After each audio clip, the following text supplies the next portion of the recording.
Ever notice how some things just, I don't know, send shivers down your spine, even when you know they're not really a threat? Like you're watching a scary movie, right? And it's that cliche scene, creaking coffin, maybe a skeletal hand popping out of the ground. Total cliche, but still gets ya. It's like this primal fear just kicks in, and I've always wondered, why is that? Well, on today's deep dive, we're tackling that fear head on, fear of death. But we're not hanging out in the graveyard, no way. We're exploring this through the lens of Spiritism, which offers a really unique perspective, I think. We're checking out excerpts from Who is Afraid of Death by Richard Simonetti. Yeah, he's a pretty prominent figure in the spiritist world, so this book gives a good insight. Right, and it promises to give us a whole new way to look at something that's, let's be honest, kind of freak people out for, well, forever. I mean, the whole idea behind spiritism, for anyone who's new to it, is that our spirits, they don't just disappear when our bodies do. It's not about ghosts and Ouija boards, really. It's more about understanding how life continues after the physical body is gone. Exactly. And Simonetti's main point right off the bat is that the more we actually understand about death, the less we're afraid of it. He uses this analogy in the book, really stuck with me. Imagine you're in a dark room, right? And there's this shadowy figure, you're terrified, heart's pounding. Then, bam, the lights come on, and it's just a coat rack. Ooh, I like that. Yeah, and poof, the fear's gone. That's what he's trying to do here, shine a light on the whole mystery of death. It's true. So many of our fears, they come from not knowing. Simonetti argues that by, bringing in knowledge, we can take away the power those fears have over us. And that's where Spiritism is kind of cool. It gives us a framework, a way to make sense of what happens when we die. So we're not just left with this big, scary question mark. Right. It acknowledges that we are curious about the afterlife. Yeah. And instead of spooky stories, it offers explanations. Okay, so let's turn on the lights, so to speak. One of the first things Simonetti dives into is this idea of the perispirit. Which is essentially our spiritual body, right? Yeah, and he says it's key to understanding how spiritists view death. It's like, imagine a peach. You've got the pit, the fleshy part, and the skin. Okay, I'm following. The pit, that's the spirit, the real you, the core. The skin, that's your physical body, temporary, eventually got to go. Makes sense. And the fleshy part, the perispirit, that's the connection. That's what lets us keep going after we die. So it's not like when the body stops, our consciousness just blips out of existence. Nope, not according to this. Simonetti's saying the perispirit, this energy body we have, that's what lets us persist. It holds our essence, memories, personality. Actually, that's kind of comforting when you think about it. It reminds me of something else he talks about.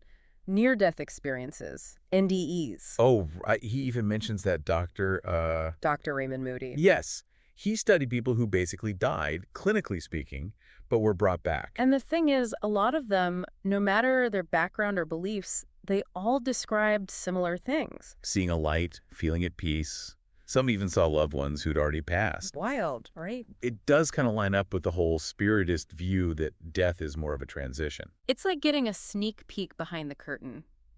Makes you wonder what happens to that perispirit when we die. Oh, it's not like it just pops out ready to go. Yeah. Simonetti, he actually gets into the nitty-gritty of what he calls the disconnection. The disconnection. Yeah, how the perispirit separates from the physical body. Okay, yeah. And thankfully, it's not that instant, painful thing some people imagine. Woo, that's a relief. Because I've always wondered about that, like what that moment of separation would actually feel like. He says it's a gradual thing, this disconnection. It's not like the second the heart stops, Yeah. boom, perispirit's out of there. There's a transition, a sort of gentle unraveling, not a harsh split. I bet that makes a huge difference in the experience. But it kind of makes you wonder, what's guiding this whole gradual process? Does it just happen on its own?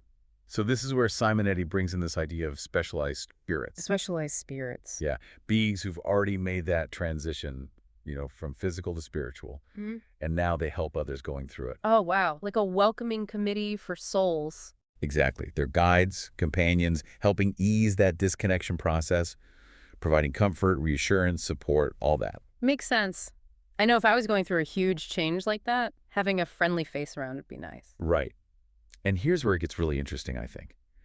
Simonetti says the state of mind we're in when we die, it actually affects how this all goes down. What, like, if we're stressed versus at peace? Kind of. Think of it like packing for a trip, right?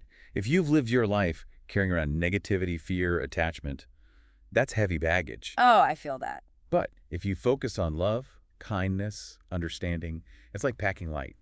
makes the journey easier. Wow, that is a powerful analogy. It's like what we do here, it really does matter, not just for this life, but for what comes after. Exactly. And Okay. Simonetti talks about how this relates to the way people die. Someone super focused on possessions, on themselves, they might have a harder time letting go than someone who's nurtured their spiritual side. So it's not about judging how someone died, accident, illness, whatever. It's that their spiritual readiness plays a part. Right. And he talks about prayer too, Hmm. not as a magic solution, but like preparation, mentally and emotionally. Getting in the right headspace? Yeah. And something really comforting he mentions is that even people who weren't super spiritual in life, they still get help during this transition. No one's just left to figure it out alone. That's good to hear. I Yeah. think a lot of us have those, what if I haven't been good enough moments? Totally. And Simonetti tackles that head on, Hmm. like the fear of being buried alive, right? Yeah. A little irrational these days, but still. He says it connects to a deeper fear of death itself. Makes you realize those irrational fears, they come from somewhere. Exactly. And sometimes just getting where they're coming from can help. Like, he talks about how we shouldn't overwhelm kids with scary death stuff. It just creates more fear. Oh, for sure. Instead of hiding it, have those healthy conversations. Right.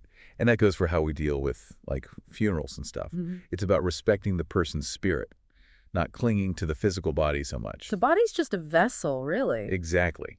Yeah. Shift the focus away from that physical ending and more towards the idea that the spirit keeps going. So we've talked about the transition itself, but what about the big question? What happens after? What's on the other side? Right. Like pearly gates, harp music, or what? What are we working with here? That's the question, isn't it? Oh. And Simonetti, coming from the Spiritist view, it's interesting, he doesn't really buy into that whole heaven or hell thing. Really? Yeah, he's more about, it's not so much going to a place Hmm. as it is like aligning with a state of being. State of being. Okay, it's like this. Think about positive emotions, love, compassion. Those have a high vibration, right? Light. Okay, yeah. But negativity, fear, that's a lower vibration, kind of drags us down. Simonetti saying that vibration, it plays a part in where we end up after death. So it's like attracts like even in the afterlife? Exactly. We live a good life focused on kindness, growth, all that.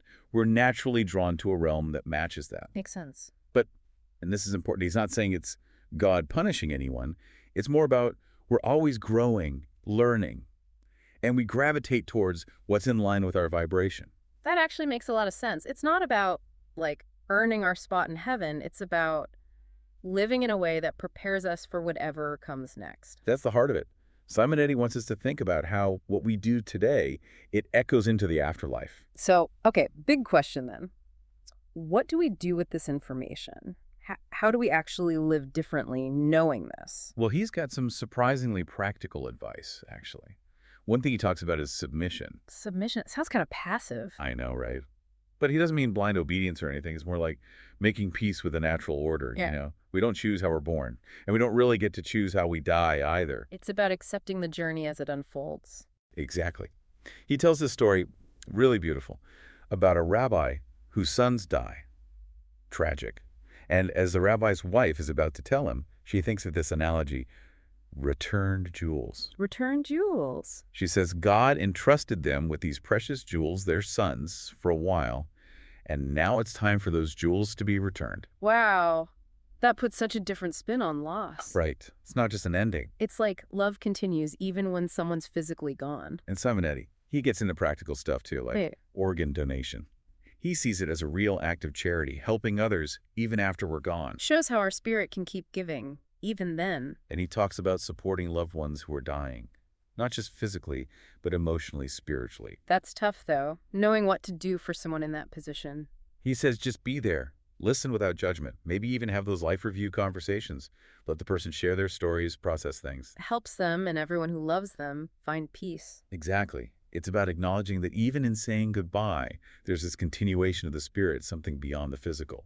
This whole deep dive has been, wow, eye-opening for sure, but surprisingly comforting, too. Simonetti really gives you a different way to think about death, doesn't he? He does, and it's not just about the afterlife. It's about how we live now. Totally. He has this proverb in the book, I love it. Live your life so that when you die, the world cries and you rejoice. Really makes you think, what kind of mark do we want to leave behind? For anyone listening who, wants to explore this more, I highly recommend Simonetti's Who is Afraid of Death. Really gets you thinking. And that's it for today's deep dive. Until next time, keep those big questions coming.